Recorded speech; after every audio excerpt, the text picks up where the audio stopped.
Assalamualaikum warahmatullahi wabarakatuh.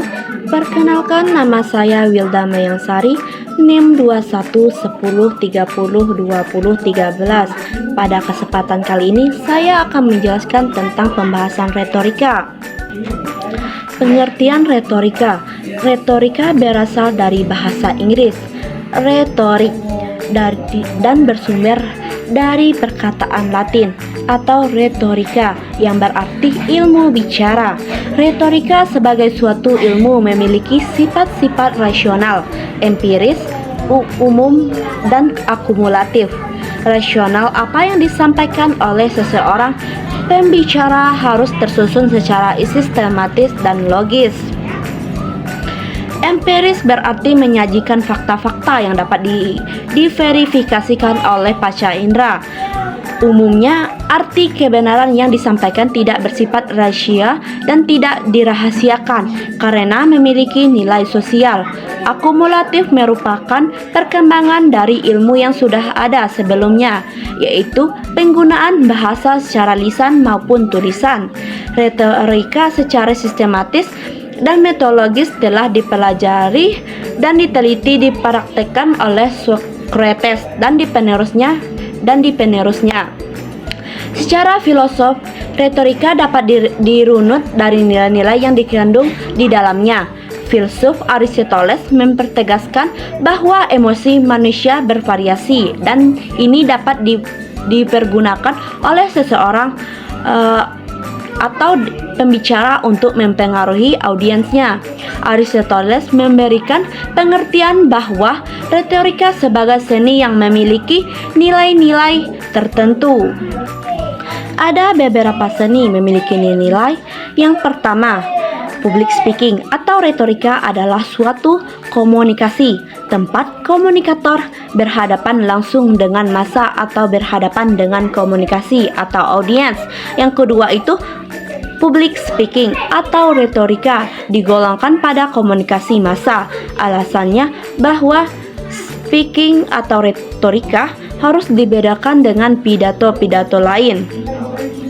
Public speaking adalah bentuk komunikasi berupa pembicaraan yang diucapkan seseorang di depan orang banyak atau massa mengenai sesuatu masalah sosial.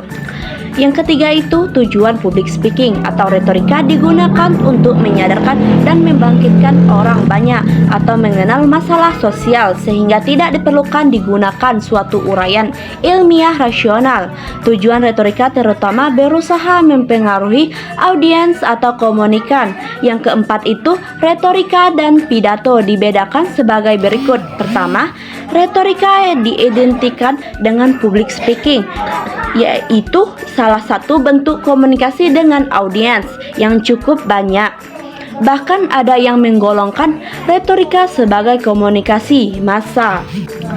Ada beberapa kaitan retorika. Yang pertama, kaitan retorika dan komunikasi. Retorika merupakan ilmu dan seni berbicara efektif, sebuah tradisi yang sangat berpengaruh dalam kajian munculnya ilmu komunikasi.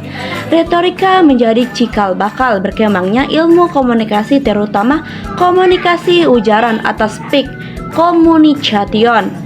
Komunikasi adalah proses penyampaian atau pertukaran informasi antar pihak yang satu dengan pihak yang lain melalui berbagai media atau saluran komunikasi. Retorika dalam ilmu komunikasi merupakan cara pemakaian bahasa sebagai seni yang didasarkan pada suatu pengetahuan atau metode yang teratur atau baik. Yang pertama itu retorika dan komunikasi memiliki kaitan yang erat.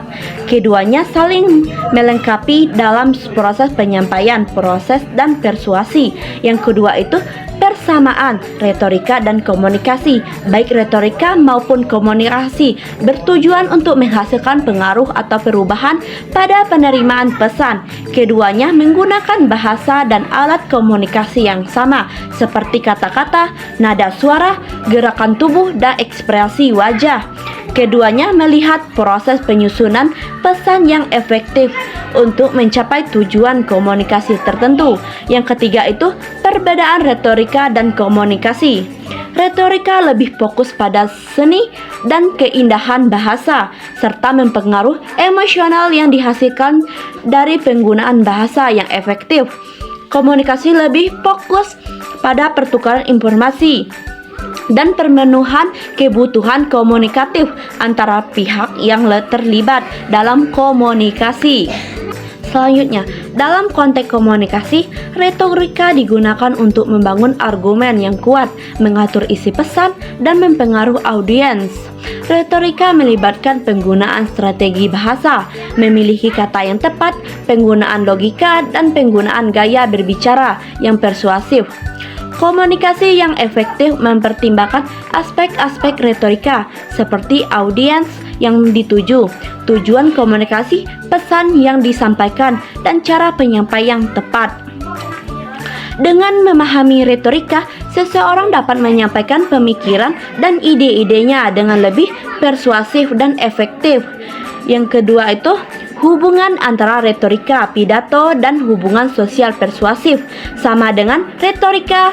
Hal ini disependapat dengan pendapat Bambang yang mengatakan retorika bersiap persuasif, padahal retorika pada awalnya adalah seni menciptakan prosa dan puisi yang disampaikan secara lisan, kini menjadi retorika di mana-mana. Retorika dapat diartikan sebagai retorika. Retorika sendiri dapat diartikan sebagai seni berbicara atau seni menyampaikan pidato dengan menggunakan kemampuan bahasa yang efektif. Retorika juga merupakan studi tentang keterampilan menggunakan bahasa secara efektif. Saat menulis, retorika digunakan untuk menyampaikan pesan melalui bahasa guna, menjanjikan kebenaran melalui logika, dan untuk meyakinkan atau mempersuasi khalayak. Peran retorika adalah mengungkapkan kebenaran dengan menerapkan logika. Retorika adalah suatu gaya atau teknik berbicara, baik yang dicapai berdasarkan bakat alamiah atau bakat, maupun melalui keterampilan teknis. Keterampilan berbicara bukan berarti berbicara dengan lancar tanpa alur pemikiran atau isi yang jelas, melainkan kemampuan berbicara atau menyampaikan pidato secara singkat, jelas, padat, dan mengesankan. Retorika modern melibatkan ingatan yang kuat, kreativitas dan imajinasi tingkat tinggi, teknik ekspresi yang tepat, dan kemampuan membuktikan dan menilai dengan benar. Retorika sudah ada sejak manusia lahir, namun sebagai seni yang dipelajari dimulai abad 5 sebelum Masehi. Ketika kaum sofis di Yunani mengembar dari satu tempat ke tempat lain untuk mengejarkan pengetahuan tentang politik dan pemerintahan dengan menekankan terutama pada kemampuan berpidato. Pemerintah perlu usaha membujuk rakyat demi kemenangan dalam pemilihan. Berkembanglah seni pidato yang membenarkan pemutarbalikan kenyataan demi tercapainya tujuan. Pada waktu itu, retorika memiliki beberapa fungsi, yaitu untuk menyampaikan kebenaran atau kemenangan bagi seseorang atau golongan dalam masyarakat, untuk meraih kekuasaan, yakni mencapai kemenangan seseorang atau kelompok dengan pemilu siapa yang menang dialah yang berkuasa, sebagai alat persuasi yang digunakan untuk mempengaruhi manusia lain. Pada masa sekarang, orientasi orang berbicara sudah bukan pada seni saja, tetapi lebih fokus sebagai pengetahuan yang harus dipelajari untuk mencapai efektivitas pesan yang maksimal.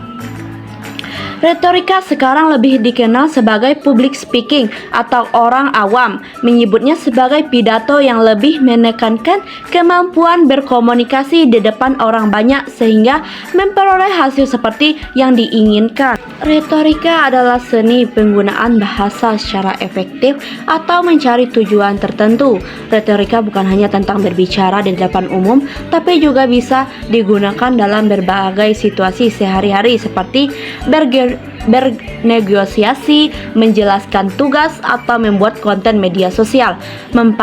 Mempelajari retorika itu meningkatkan kemampuan berkomunikasi, membangun kepercayaan diri, meningkatkan kemampuan berpikir kritis, dan meningkatkan peluang sukses. Tips menggunakan retorika sehari-hari. Yang pertama, gunakan bahasa yang jelas dan mudah dimengerti.